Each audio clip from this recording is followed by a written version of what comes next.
So hello everyone, welcome to VR Vidyalaya. Last વિડીયોમાં આપણે ગ્રામરના સમ basic terms જોયા હતા, જેની અંદર આપણે પાર્ટ ઓફ સ્પીચની અંદર noun, pronoun, adverb, adjective, preposition આ બધી જ વસ્તુઓને જે છે એ અમુક અંશે જોયા હતા, જેના ડિટેલ્ડ વિડીયોઝ જે છે એ ભવિષ્યમાં આપણે અપલોડ કરવાના છીએ. તો આજનું જે છે એ આપણું બીજું ચેપ્ટર હશે, એ છે આર્ટિકલ્સનું. તો આપણે હવે વધારે સમય નહીં લેતા વિડીયોને સ્ટાર્ટ કરીએ. હવે જે આર્ટિકલ્સ જે છે એ આર્ટિકલ્સ બે પ્રકારના હોય છે. આમ તો આપણે ભણવામાં આવે છે કે આર્ટિકલ્સ 3 પ્રકારના હોય છે, બટ અહીંયા ધ્યાન દેજો, આર્ટિકલ્સ જે છે એ બે પ્રકારના હોય છે. એક હોય છે ઇનડેફિનેટ આર્ટિકલ અને એક હોય છે ડેફિનેટ આર્ટિકલ. હવે આ ઇનડેફિનેટનો ગુજરાતી અર્થ શું થાય અને ડેફિનેટનો ગુજરાતી અર્થ શું થાય? તો એમાં ઇનડેફિનેટ અર્થાત કે અનિશ્ચિત, જ્યારે ડેફિનેટ મતલબ કે નિશ્ચિત આર્ટિકલ. હવે આ નિશ્ચિત આર્ટિકલ અને અનિશ્ચિત આર્ટિકલ કેવી રીતના ઓળખવા એ પણ આપણે આગળ જોશું. પણ અહીંયા આપણે એ ધ્યાન રાખશું કે ઇનડેફિનેટ આર્ટિકલમાં એ અને અનનો યુઝ થાય છે, ત્યારે એ અને અનનો અર્થ થાય છે એક, અને ડેફિનેટ આર્ટિકલની અંદર આપણે આર્ટિકલ ધનો યુઝ કરીએ છીએ. હવે અહીં વાક્ય જોજો, આ પેન છે, તો આપણે વાક્ય એને અંગ્રેજીમાં કહીશું ધીસ ઇઝ અ પેન. અમિતે ગીત ગાયું, અમિત સેંગ અ સોંગ. આ બુક છે, ધીસ ઇઝ અ બુક. હવે અહીંયા તમે એક વસ્તુ નોટિસ કરી કે ગુજરાતીમાં તમે એક શબ્દ નથી લખેલો, છતાં પણ અંગ્રેજીમાં જ્યારે તમે એને ટ્રાન્સલેટ કરો છો ને ત્યારે આર્ટિકલનો યુઝ કરો છો, તો આ ફરજિયાત છે. અમિતે ગીત ગાયું, જો અહીંયા પણ અમિતે એક ગીત ગાયું એવું તો નથી લખેલું, છતાં પણ અંગ્રેજીમાં જે છે આપણે લખેલું છે કે અમિત સેંગ અ સોંગ, એટલે કે એક ગીત ગાયું. એવી રીતના આ બુક છે, અહીંયા પણ મેન્શન નથી કરેલું કે આ એક બુક છે, છતાં પણ અંગ્રેજીમાં આપણે લખેલું છે ધીસ ઇઝ અ બુક, આ એક બુક છે. તો આ નિયમને તમારે યાદ રાખવાનો રહેશે. આગળ જોઈએ તો કે અહીંયા વાક્ય તમે જુઓ કે ધીસ ઇઝ પેન, તો આ વાક્ય જે છે ઇનકરેક્ટ હશે, કેમ કે અહીંયા આર્ટિકલ એનો યુઝ નથી કરેલો. અમિત સેંગ સોંગ, આ પણ ઇનકરેક્ટ છે. ધીસ ઇઝ બુક, આ પણ ઇનકરેક્ટ છે. આને કરેક્ટ બનાવવા માટે તમારે આર્ટિકલ એનો યુઝ કરવો પડે. હવે આપણે થોડુંક ડિફરન્સ જોઈ લઈએ ઇનડેફિનેટ આર્ટિકલ અને ડેફિનેટ આર્ટિકલનો. હવે ડિફરન્સથી કહેવાનો મતલબ કે એના અર્થ સમજી લઈએ કે ડેફિનેટ આર્ટિકલ કોને કહેવાય ને ઇનડેફિનેટ આર્ટિકલ કોને કહેવાય. તો અહીંયા એક વાક્ય આપેલું છે અમિત સેંગ અ સોંગ. હવે અહીંયા જે છે સમજો કે અહીં નિશ્ચિત નથી થયું કે કયું સોંગ. અમિતે ગીત ગાયું, પણ નિશ્ચિત નથી કે કયા સોંગની વાત કરે છે, બસ એક ગીત ગાયું છે એ ખબર છે. બાકી જ્યારે આપણે ડેફિનેટ આર્ટિકલની વાત કરીએ ત્યારે આપણે કહેશું કે અમિત સેંગ અ સોંગ, અમિતે એક ગીત ગાયું. The song is written by Sameer. એ જે સોંગ જે અમિતે ગાયું છે ને એ લખાયેલું છે સમીર દ્વારા. હવે અહીં જે છે આપણે ધનો યુઝ કરેલો છે, એની પાછળનું કારણ છે કે હવે જે છે નિશ્ચિત થઈ ગયું કે તે જે છે એ જ સોંગ હતું જે સમીર દ્વારા લખાયેલ હતું. પહેલા વાક્યમાં આપણને ખબર નથી કે કયું ગીત ગાયું હતું. તો અહીંયા અ જે આર્ટિકલ છે એને તમે આવી રીતના વાંચશો ને કે કોઈના સેન્સમાં વાંચશો ને તો તમને સમજાઈ જશે વાક્ય કે અમિતે કોઈ ગીત ગાયું, પણ હવે કોઈ ગીત જે છે એ નિશ્ચિત નથી, એટલે કે ઇનડેફિનેટ છે, ખબર નથી કે કયું ગીત.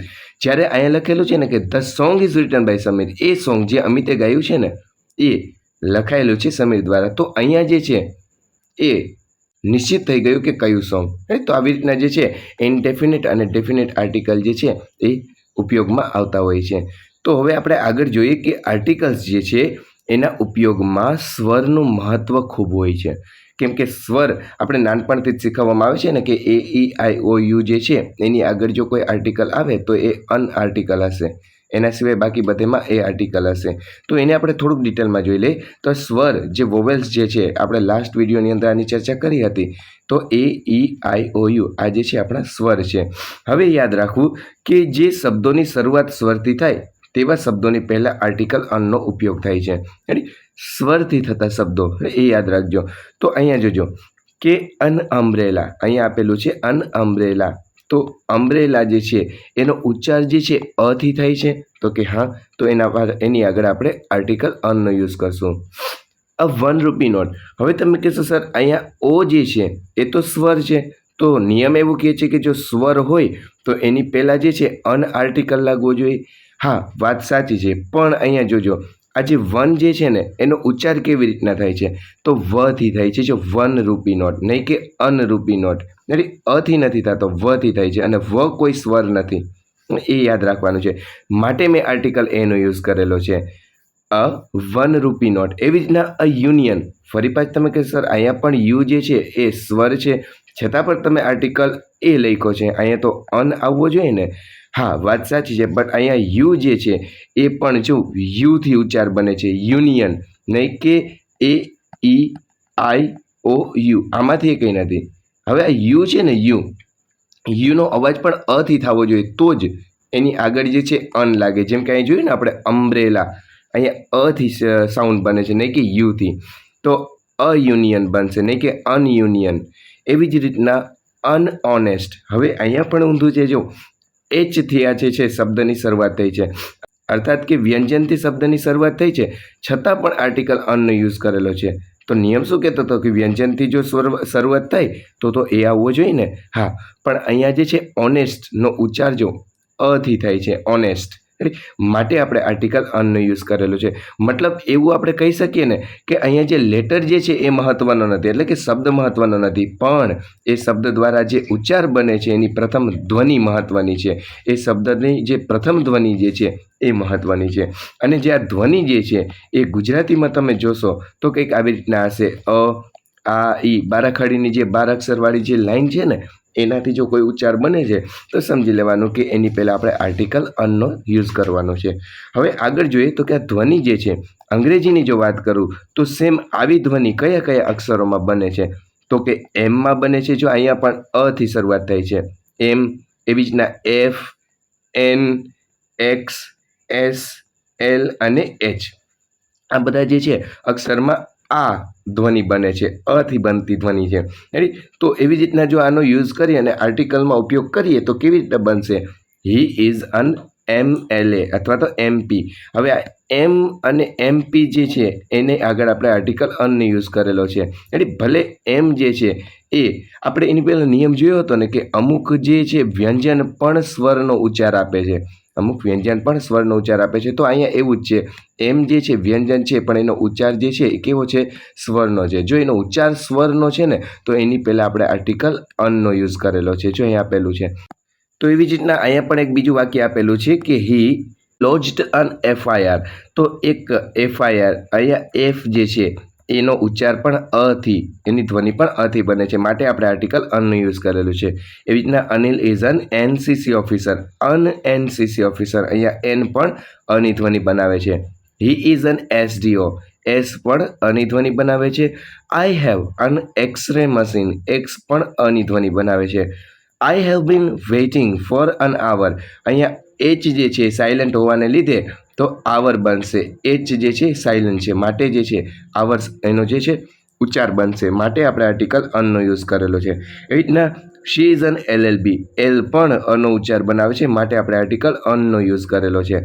એવી રીતના Ram is an honest person, અહીંયા પણ એચ જે છે એ સાયલન્ટ છે, તો ઓનેસ્ટ બનશે, નહીં કે હોનેસ્ટ. ચડી, હોનેસ્ટ બન્યું હોત ને તો આપણે આર્ટિકલ એનો યુઝ કરેલો, પણ અહીંયા ઓનેસ્ટ એટલે અથી ઉચ્ચાર છે, માટે આપણે આર્ટિકલ અનનો યુઝ કરેલો છે. હવે જે છે આપણે થોડાક કરેક્ટ યુઝ જોઈ લઈએ કે કેવી રીતના યુઝ થતા હોય છે આર્ટિકલ્સના. એમાં છે અ હાઉસ, અ યુનિટી, આ 1 રૂપી નોટ. અહીંયા જે છે અ જે છે એ લેશું, કેમ કે આ ઓ જે છે ભલે એવું લખેલું છે પણ એ વ છે, એનો ઉચ્ચાર જે છે એ વથી બને છે, 1 રૂપી નોટ.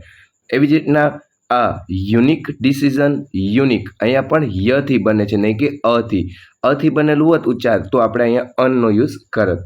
આ USA, an hour, an SP, a historical fair. એવી રીતના a young man, a union. એવી રીતના a uniform, a forest officer, an MA અથવા તો MCOM. જો અહીંયા જે છે ને અ ફોરેસ્ટ ઓફિસર, અહીંયા ફથી બને છે. આની પહેલાં આપણે જે છે ને એફ જોયું હતું ને, જો એફથી કંઈ બન્યું હોત ને FIR, હમણાં આપણે જોયું હતું ને FIR, તો એની પહેલાં આપણે અનનો યુઝ કરેલો હતો. કેમ? કેમ કે અહીંયા જે ઉચ્ચાર જે છે એ બન્યો હતો અથી, બટ અહીંયા જે છે ફોરેસ્ટ, અહીંયા ફથી ઉચ્ચાર બને છે, માટે અહીંયા આર્ટિકલ અનો યુઝ કરેલો છે. તો એવી રીતના આ humble person, a useful book, a unified plan, an MP, a husband, a university અને a useful feature. તો આવી રીતના આપણે આર્ટિકલ એ અને અનનો યુઝ કરતા હોય છે. નેક્સ્ટ આપણે જોઈએ કે સ્પેસિફિક યુઝ ઓફ એ અને અન. હવે આપણે આનો ઉપયોગ કેવી રીતના કરવો એ આપણે જોઈ લઈએ. તો કે એકવચન નામની પહેલાં આપણે આર્ટિકલ જે છે એનો યુઝ કરીએ છીએ, એટલે કે સિંગ્યુલર કાઉન્ટેબલ નાઉન. આને આપણે શોર્ટમાં SCN લેશું. એવું નામ જે સિંગ્યુલર છે એટલે કે એકવચન છે અને કાઉન્ટેબલ છે જે ગણી શકાય છે. તો આવા નામની પહેલાં આપણે આર્ટિકલ એનો યુઝ કરશું. એટલે આપણે આર્ટિકલ એ અને અનનો ઉપયોગ કેવી રીતના કરવો એને જોઈએ છે. તો પહેલું જે છે આપણે આર્ટિકલ એનો યુઝ ક્યાં કરશું? તો કે એકવચન નામની પહેલાં. જેમ કે અહીંયા વાક્ય આપેલા છે, આઈ હેવ અ પેન. મારી પાસે એક પેન છે. She has a car. તેણીની પાસે એક કાર છે. Ram has an umbrella. રામની પાસે એક અમ્બ્રેલા છે. She is a girl. તેણી એક છોકરી છે.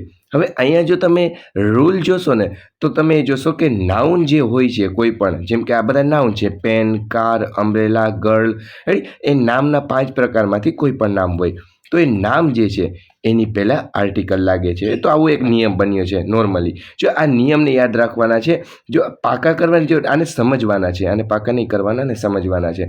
તો નાઉનની પહેલાં આપણે આર્ટિકલનો યુઝ કરીએ છીએ. હવે જો નામની પહેલાં જો એડજેક્ટિવ વિશેષણ હોય, હવે જો સિચ્યુએશન બદલે છે કે હવે એવી સિચ્યુએશન બને જેમાં નામની પહેલાં કોઈ એડજેક્ટિવ એટલે શું? વિશેષણ. અને વિશેષણ કેવી રીતના મળે? તો કે વાક્યમાં કેવો, કેવી, કેવા, કેટલું, કેટલી, કેટલા તમે પૂછો ને તો એ તમને વિશેષણ મળે.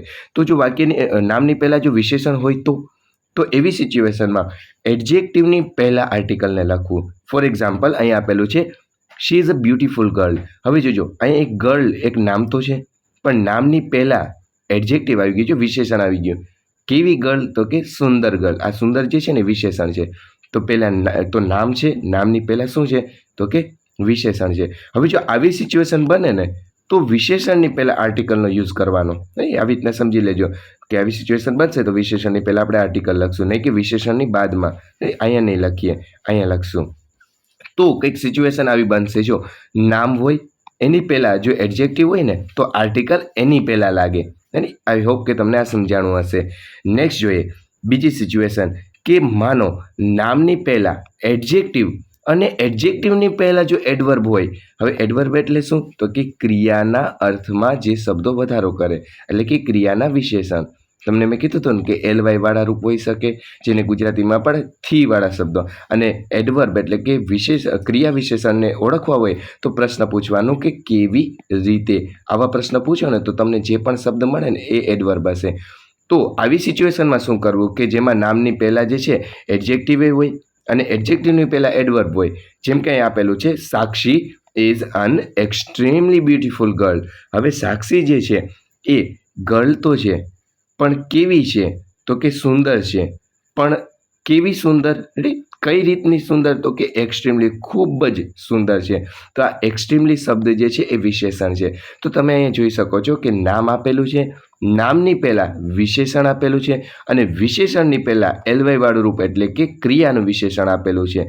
તો આવી સિચ્યુએશન હોય તો એ ક્રિયાના વિશેષણની પહેલાં આપણે આર્ટિકલનો યુઝ કરશું. મતલબ કે નામ, અહીં જો આપણે બતાવેલું છે, પહેલાં આવ્યું નામ, એના પછી આવ્યું આપણું એડજેક્ટિવ, એના પછી આવ્યું એડવર્બ અને પછી આપણે આર્ટિકલનો યુઝ કરેલો છે. એટલે આવી સિચ્યુએશન બને લાસ્ટથી ચાલુ કરવાનું. નામની પહેલાં શું એડજેક્ટિવ છે? હા, તો એની પહેલાં જોઈ લ્યો કે એડવર્બ છે, તો કે હા, તો એના પહેલાં જે છે આપણે આર્ટિકલને રાખશું. તો અહીંયા આપણે એ તારવી શકીએ ને કે જો નામ હોય તો નામની પહેલાં આપણે આર્ટિકલ મૂકશું, વિશેષણ હોય તો વિશેષણની પહેલાં આપણે આર્ટિકલ મૂકશું, ક્રિયા વિશેષણ હોય તો તેની પહેલાં આપણે આર્ટિકલ મૂકશું. એટલે કે આપણી પાસે કંઈક આવા નિયમો બનશે. નામની પહેલાં આર્ટિકલ, નામની પહેલાં એડજેક્ટિવ હોય તો એડજેક્ટિવની પહેલાં આર્ટિકલ, નામની પહેલાં એડજેક્ટિવ હોય ને એડજેક્ટિવની પહેલાં એડવર્બ હોય તો એડવર્બની પહેલાં આપણે આર્ટિકલ રાખશું. હવે બીજો યુઝ જોઈએ આપણે કે સામાન્ય રીતે પ્રોપર નાઉનની પહેલાં આર્ટિકલ એ અને અનનો પ્રયોગ નથી થતો. પ્રોપર નાઉન એટલે કોઈ ચોક્કસ એક નામની જગ્યાએ આર્ટિકલ એ અને અનનો પ્રયોગ આપણે ના કરીએ. માનો કે આમ રમેશ લખેલું હોય ને રમેશ, તો એની પહેલાં અરમેશ એવું આપણે લખતા તો નથી, પણ નીચેની અમુક પરિસ્થિતિ એટલે કે અહીં જે પરિસ્થિતિ અમુક આપેલી છે ને એમાં પ્રોપર નાઉનની પહેલાં પણ તમે આર્ટિકલ એ કે અનનો પ્રયોગ કરી શકો છો. ફોર એક્ઝામ્પલ, જો આવી સિચ્યુએશન બને કે this novel is written by a Manish. હવે હમણાં જ આપણે નિયમ જોયો કે મનીષ જે છે તો નામ છે, ચોક્કસ નામ, તો નામની પહેલાં થોડો કોઈ આર્ટિકલ લાગે.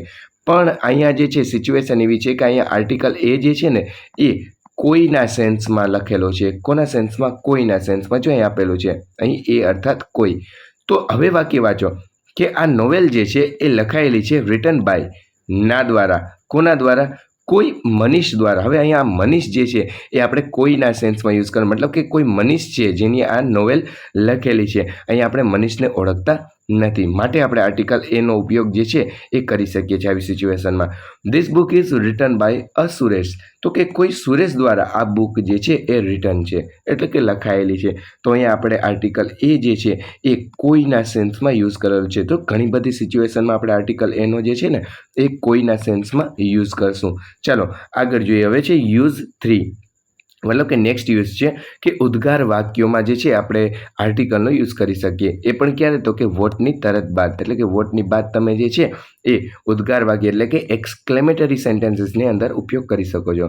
જેમ કે વોટ અ ગ્રેન્ડ બિલ્ડિંગ, કેવી ભવ્ય બિલ્ડિંગ છે. એવી રીતના વોટ અ પ્રિટી ગર્લ, કેટલી સુંદર ગર્લ છે, છોકરી છે. તો અહીંયા તમે આર્ટિકલનો યુઝ કરો છો ક્યારે? તો કે વોટની બાદ, એટલે કે આ વોટ છે અને વોટ પછી તમે આર્ટિકલનો યુઝ કરો છો.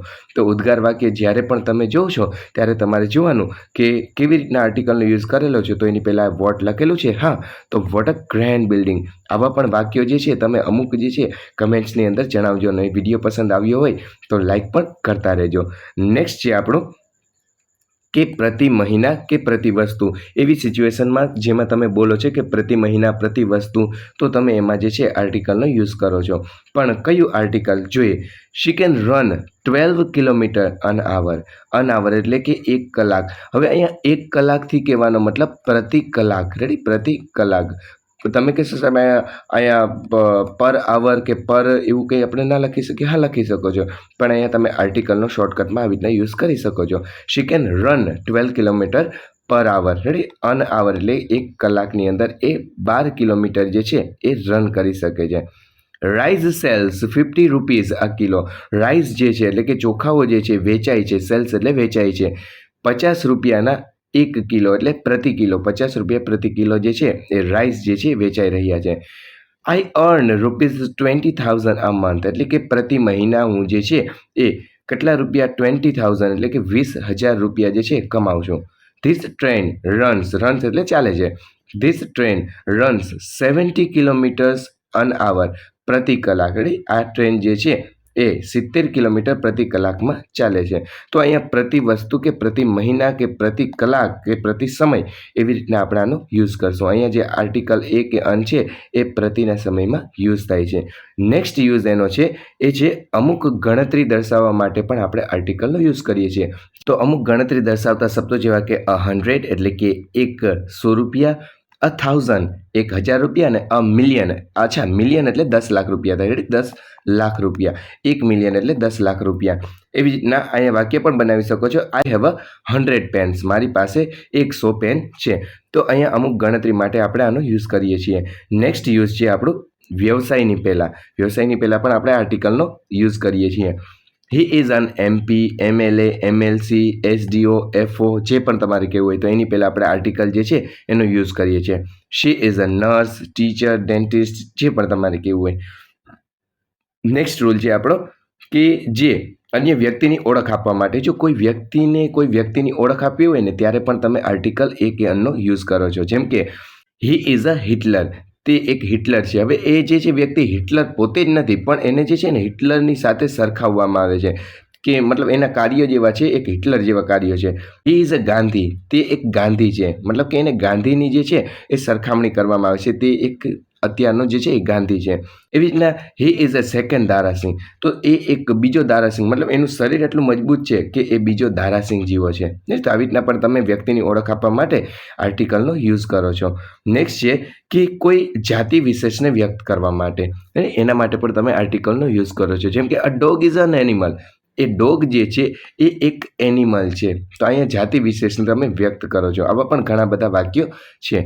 નેક્સ્ટ છે આપણું જ્યારે ક્રિયાનો પ્રયોગ નામની જેમ કરવામાં આવે. આવી સિચ્યુએશન કેવી કે જ્યારે ક્રિયાનો પ્રયોગ નામની જેમ કરવામાં આવે છે. એ ક્રિયા પણ નામની જેમ ઉપયોગમાં આવે છે. જેમ કે he goes for a walk daily, એ જાય છે. ક્યાં જાય છે? તો કે વોકમાં જાય છે. હવે અહીંયા વોક જે છે ને આમ તો ક્રિયા છે, પણ અહીંયા જો એક નામ તરીકેનો ઉપયોગ થયો છે. કેવા શેના માટે જાય છે? તો કે ચાલવા માટે જાય છે. He goes for a walk, daily રોજ જાય છે.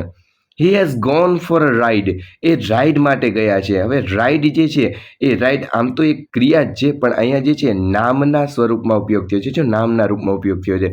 He has gone for a ride, તેઓ રાઇડ માટે ગયા છે. Last Sunday I had a long talk with them. Talk જે છે ક્રિયા છે, આમ તો રેડી ક્રિયા છે, પણ જો એક લાંબી વાતચીત અમે કરી હતી. લાસ્ટ સન્ડેના અમે લાંબી વાતચીત કરી હતી. I want to have a rest, a drink, a bath. Ready, મને જરૂરત છે કોની, તો કે રેસ્ટની. અહીંયા જે છે રેસ્ટ એક ક્રિયા છે, પણ નામ તરીકે આપણે ઉપયોગ કરીએ તો મને રેસ્ટની જરૂરત છે. રેસ્ટ એટલે આરામની જરૂરત છે. ડ્રિંકની જરૂરત છે એટલે કે પાણીની પીવાની જરૂરત છે. બાથ એટલે નહાવાની જરૂરત છે. તો અહીંયા જે છે અમુક ક્રિયાઓ જે છે એ નામની જેમ આપણે ઉપયોગ કરીએ છીએ જ્યારે એની આગળ આપણે આર્ટિકલનો પ્રયોગ કરીએ છીએ. નેક્સ્ટ જોઈએ તો કે નેક્સ્ટ આપણો રૂલ છે મેની, રાધર, ક્વાઇટ, સચની બાદ જો સિંગ્યુલર નાઉન હોય તો તેની પહેલાં આપણે આર્ટિકલનો ઉપયોગ કરીએ છીએ. જો અહીં આપેલું છે કે આવા શબ્દો મેની અ વુમન. હવે આને ધ્યાનથી સાંભળજો, થોડોક અટપટો નિયમ છે. Many a woman would welcome such chance. તો અહીંયા સિચ્યુએશન શું કહે છે ખબર, ઘણી સ્ત્રીઓ જે છે ને આવી તકોનું સ્વાગત કરશે. Many woman would welcome such chance, આનો કહેવાનો અર્થ આવો છે કે ઘણી બધી સ્ત્રીઓ જે છે એ વેલકમ કરશે એટલે આવકારો આપશે આવી તકોનો. એટલે એની લાઈફમાં કોઈ નવી તકો મળે તો એનો આવકારો આપશે. તો મેની અ વુમન અહીંયા જે છે તમે સિચ્યુએશનમાં ઉપયોગ કરશો. જો આનો ઉપયોગ જે છે ને યાદ રાખો, કદાચ ના સમજાણો હોય ને તો ટેન્શન ના લેતા. કેમ કે અમુક જે લેખકો જે છે ને એ આવા શબ્દો છે ને મેની અ વુમન ને મેની અ ફલાણું ઠીકડું, એ જે છે ને એ કેવી રીતના શા માટે યુઝ કરતા હોય તો કે કોઈ પોએટિક ભાષામાં, એટલે કોઈ કવિ લેખકની ભાષામાં કોઈ આપણે લખતા હોય તો એના માટે આપણે આનો ઉપયોગ કરતા હોય છે. ઘણી એવી સ્ત્રીઓ, અહીંયા જે છે ને આનો અર્થ એવો બનશે, ઘણી એવી સ્ત્રીઓ જે છે એ વેલકમ કરશે એટલે કે આવકારશે આવી અવસરોનો. એનો મતલબ બસ એટલો જ છે, ઘણી એવી સ્ત્રીઓ. અહીં એ જે છે એવી સ્ત્રીઓના સેન્સમાં ઉપયોગ કરવામાં આવેલો છે. પણ આવા જે છે એ શબ્દો તમને બહુ ઓછા જોવા મળશે, કારણ કે આ જે છે બહુ રેરલી ઉપયોગ કરતા હોય છે. ખાસ કરીને કોઈ કવિતામાં અથવા તો કોઈ નોવેલ છે, વાર્તાઓ છે, એમાં અમુક જગ્યાએ જે છે આવી સિચ્યુએશનનો યુઝ કરતા હોય છે. તો ચાલો, તો હવે જે છે આપણે જે 11મો રૂલ જે છે એને આપણે પછી જોશું નેક્સ્ટ વિડીયોની અંદર, બિકોઝ કે ટાઈમ જે છે આપણો થઈ ગયો છે. જો તમને વિડીયો પસંદ આવ્યો હોય તો પ્લીઝ લાઇક, શેર અને સબસ્ક્રાઈબ કરવા વિનંતી. અને આવા જ વિડીયોને નોટિફિકેશન મેળવવા માટે બેલ આઇકનને પ્રેસ કરજો, જેથી કરીને એ બધી જ નોટિફિકેશન તમને મળતી રહે. Thanks for watching.